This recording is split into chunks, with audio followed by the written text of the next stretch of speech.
IACIB, institute of allergy and clinical immunology of Bangladesh. এটি একটি বেসরকারি স্বাস্থ্য সেবামূলক প্রতিষ্ঠান।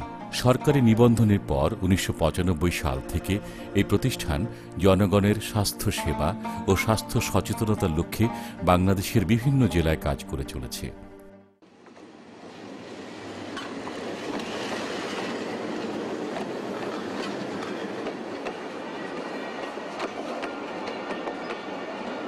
উত্তর জনপদে নীলফামারী জেলার একটি গুরুত্বপূর্ণ অঞ্চল সৈয়দপুর।